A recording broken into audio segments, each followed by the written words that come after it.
Hello, everybody, and welcome to Coding Corner with Miss Allison. I have for you today another Scratch program.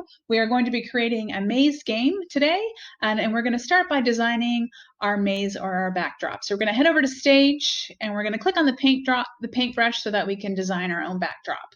So what we're going to do here is we are going to drag out a square. My fill is on white already, so I'm just going to click on this. I got my square chosen, and I'm just going to drag a square out.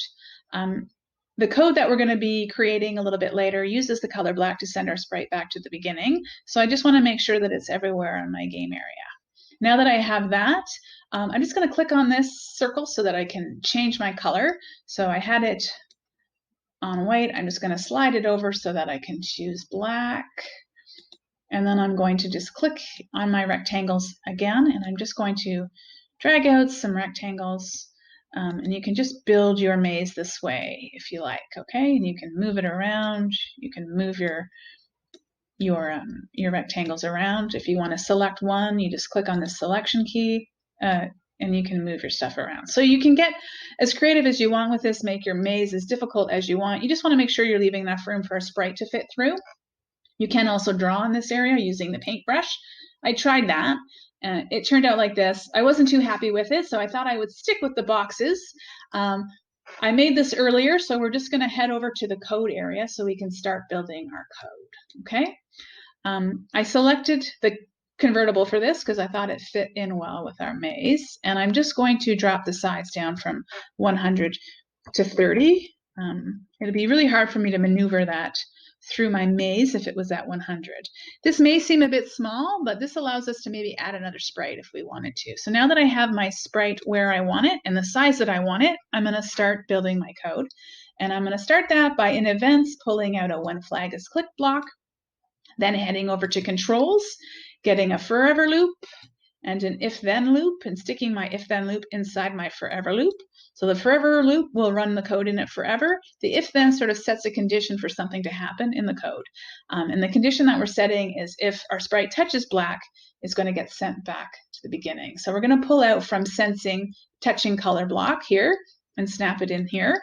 You'll notice the color here is not black, so we're just going to click in there, and then we're going to slide this over, which is why I choose black, is it's easy for me to match. So now that I have that, I can go up to motion.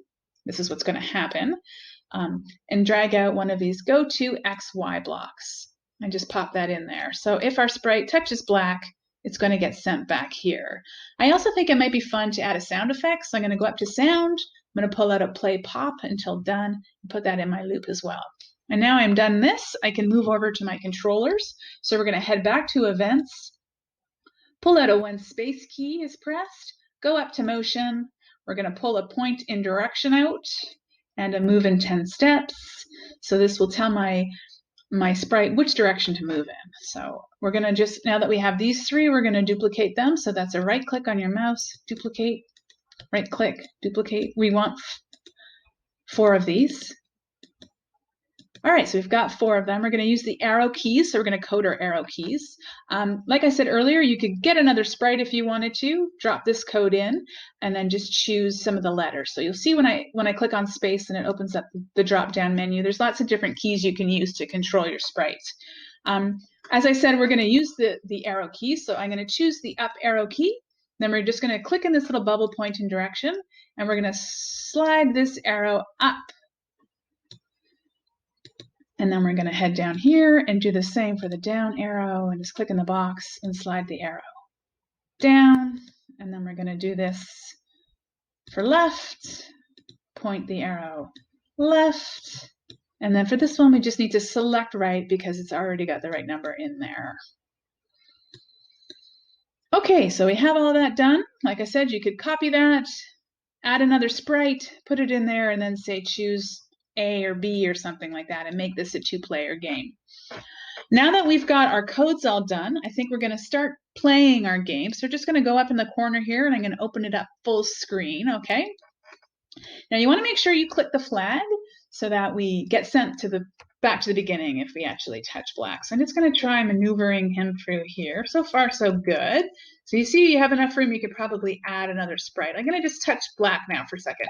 Oop. I got sent back. That's what happened. Well, thank you for dropping by today.